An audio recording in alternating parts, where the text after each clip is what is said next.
Transaksi elektronik dalam pasal 17 ayat 1. Penyelenggaraan transaksi elektronik dapat dilakukan dalam lingkup publik atau privat.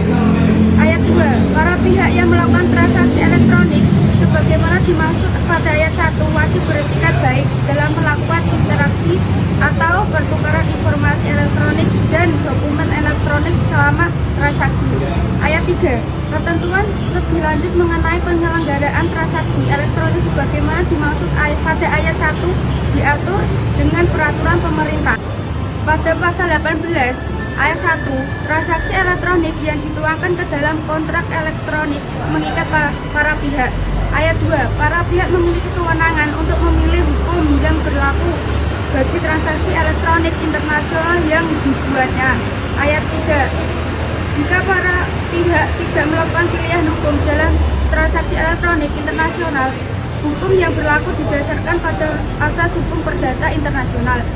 Ayat 4, para pihak memiliki kewenangan untuk menetapkan forum pengadilan arbitrase atau lembaga penyelesaian sengketa alternatif lainnya yang berwenang menangani sengketa yang mungkin timbul dari transaksi elektronik internasional yang dibuatnya. Ayat 5, jika para pihak tidak melakukan pilihan forum sebagaimana dimaksud pada ayat 4, menetapkan kewenangan pengadilan arbitrase atau lembaga penyelesaian sengketa alternatif lainnya yang berwenang menangani sengketa yang mungkin timbul dari transaksi tersebut berdasarkan pada asas hukum perdata internasional. Dalam pasal 19, para pihak yang melakukan transaksi elektronik harus menggunakan sistem elektronik yang disepakati. Pasal 20 ayat 1, kecuali ditentukan lain oleh para pihak, transaksi elektronik terjadi pada saat penawaran transaksi yang dikirim pengirim telah diterima dan disetujui penerima. Ayat 2, persetujuan atas penawaran transaksi elektronik sebagaimana dimaksud pada ayat 1 harus dilakukan dengan pernyataan penerimaan secara elektronik. Pasal 21 ayat 1, pengirim atau penerima dapat melakukan transaksi elektronik sendiri melalui pihak yang dikuasakan olehnya atau melakukan agen elektronik. Ayat 2, pihak yang bertanggung jawab atas segala akibat hukum dalam pelaksanaan transaksi elektronik sebagaimana dimaksud pada ayat 1 diatur sebagai: yang pertama, jika dilakukan sendiri; yang kedua, jika dilakukan melalui pemberian kuasa; yang ketiga, jika dilakukan melalui agen elektronik. Ayat 3, jika kerugian transaksi elektronik disebabkan gagal beroperasinya agen elektronik akibat tindakan pihak ketiga secara langsung terhadap sistem elektronik. Ayat keempat, jika kerugian transaksi elektronik disebabkan gagal beroperasinya agen elektronik akibat kelalaian pihak pengguna jasa layanan.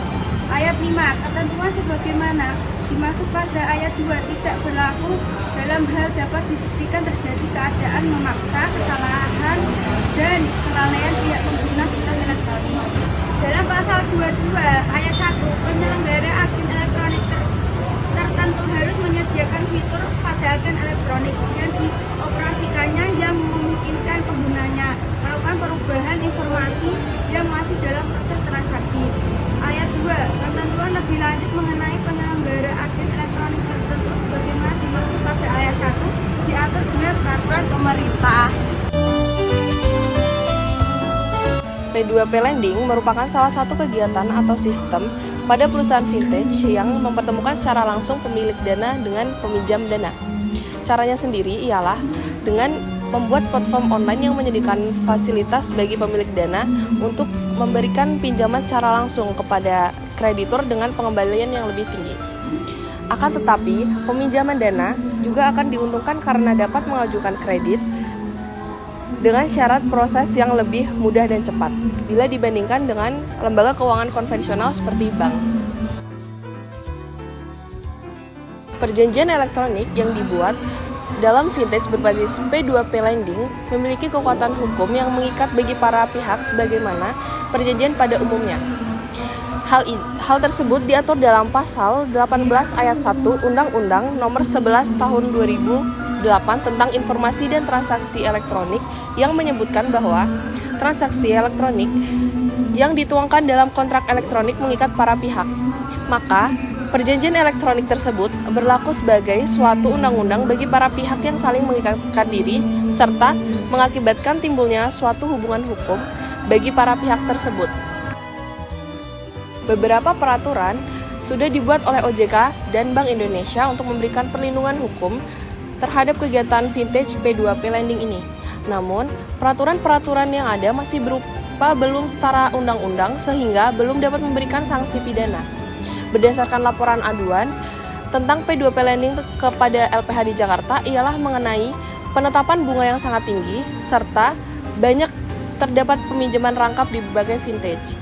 Dan ini belum diatur di dalam peraturan OJK sehingga para pihak, khususnya konsumen akan kesulitan mendapatkan perlindungan dan kepastian hukum.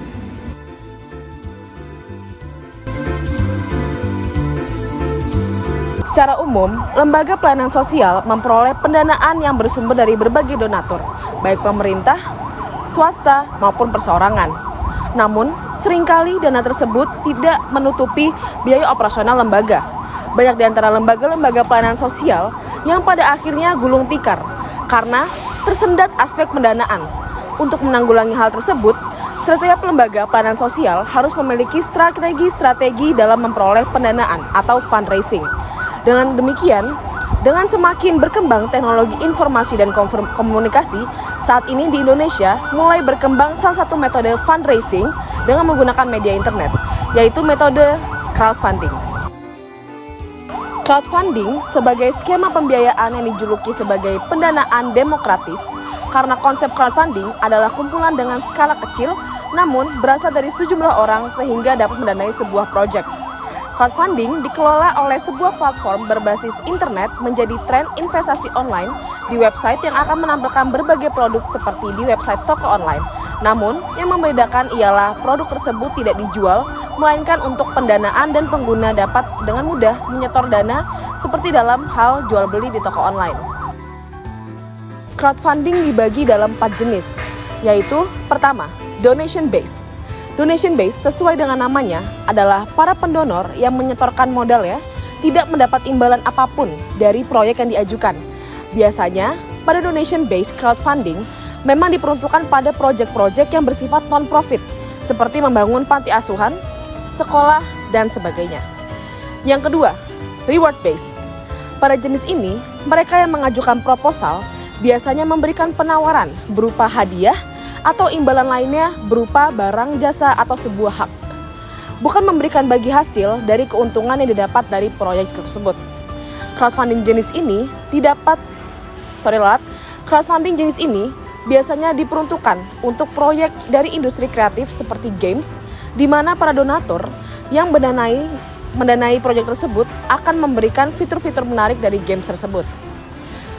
Yang ketiga, debt based.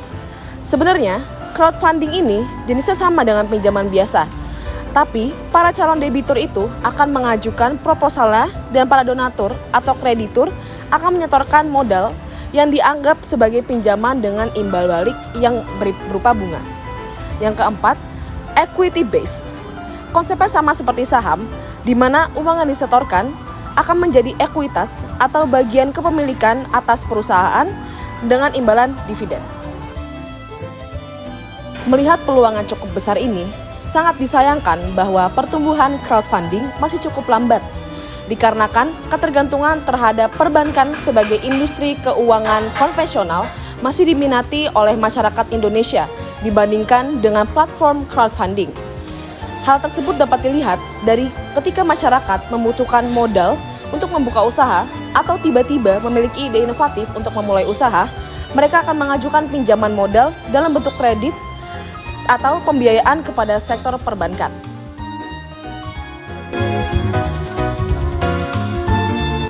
Di era globalisasi ini, teknologi berkembang sangat pesat.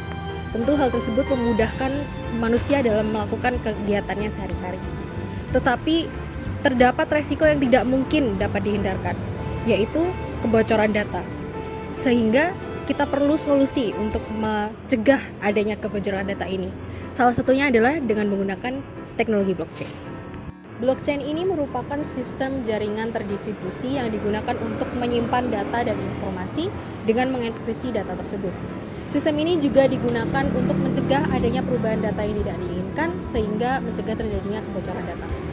Blockchain ini tentu sangat berpengaruh terhadap kehadiran cryptocurrency atau mata uang yang dienkripsi.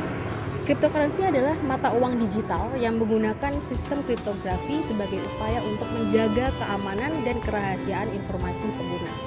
Cryptocurrency juga banyak digunakan oleh masyarakat karena biaya transaksi yang lebih rendah, pembayaran yang lebih cepat, dan cryptocurrency ini tidak bergantung terhadap instansi finansial atau pemerintah karena cryptocurrency ini menggunakan asas desentralisasi yang artinya dia tidak dikendalikan oleh instansi swasta ataupun pemerintah.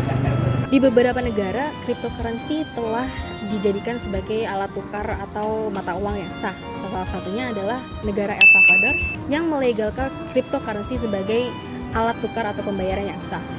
Perusahaan-perusahaan besar seperti Microsoft, PayPal, dan Starbucks juga menerima pembayaran melalui cryptocurrency ini. Di Indonesia sendiri tidak mengakui cryptocurrency sebagai alat pembayaran yang sah karena tidak termasuk ke dalam golongan uang elektronik sebagaimana yang dimaksud dalam Peraturan Bank Indonesia nomor 11/PBI/2009 pasal 3 dan pasal 4. Tetapi bukan berarti Indonesia tidak merespon dengan baik adanya cryptocurrency ini. Sebab di Indonesia, cryptocurrency bisa menjadi aset investasi. Cryptocurrency sebagai aset investasi memiliki beberapa jenis, yaitu koin, token, dan NFT. Cryptocurrency berjenis koin ini tentu kita pernah mendengarnya, yaitu sebagai contoh Bitcoin, yang merupakan cryptocurrency pertama. Selain itu, pada tahun 2022 mulai bermunculan cryptocurrency berjenis koin lainnya seperti Solana dan Ethereum yang memiliki tingkat fungsionalitas tinggi karena adanya fitur smart contract. Yang kedua adalah token. Token merupakan cryptocurrency yang berjalan di atas infrastruktur ekosistem lain seperti koin, sehingga token ini sangat berpengaruh terhadap keberadaan koin. Kemudian yang ketiga adalah NFT atau non-fungible token. Teman-teman pasti sudah pernah dengar Gozali yang mendapatkan uang banyak melalui NFT ini. Tetapi teman-teman pernah bertanya-tanya nggak sih kenapa gambar seperti itu mempunyai value yang tinggi? Tentu saja itu dikarenakan gambar tersebut berada di infrastruktur cryptocurrency sehingga bisa memiliki value yang tinggi. Penasaran mengenai NFT lebih lanjut? Simak penjelasan berikut ini. Fungible token atau NFT adalah aset digital yang mewakili suatu barang berharga dengan nilai yang tidak dapat diganti atau ditukarkan. Koleksi NFT bisa mencapai harga jutaan dolar Amerika Serikat karena permintaannya yang tinggi. Apa sih non-fungible token atau NFT ini? NFT sendiri berasal dari kata kunci yaitu non-fungible, yang berasal dari kata fungibility dan token. Fungibility adalah kemampuan suatu aset untuk ditukar atau diganti dengan aset serupa yang memiliki nilai yang sama. Contohnya, kamu bisa menukar uang kertas 10.000 dengan uang kertas 5.000 dan nilainya tidak sama. Tetap sama. Sementara itu, token adalah aset digital yang mewakili barang, layanan, atau bentuk nilai lainnya. Apa perbedaan antara NFT dengan aset kripto lainnya? Secara esensinya, NFT merupakan sebuah aset yang berkembang dari cryptocurrency. Namun, ia memiliki tujuan, bentuk, dan penggunaan yang berbeda dari aset kripto seperti Bitcoin. Misalnya, masing-masing NFT yang hanya dibuat satu kali dan ia tidak bisa ditukarkan atau diperdagangkan dengan aset yang lain karena nilainya yang tidak sepadan.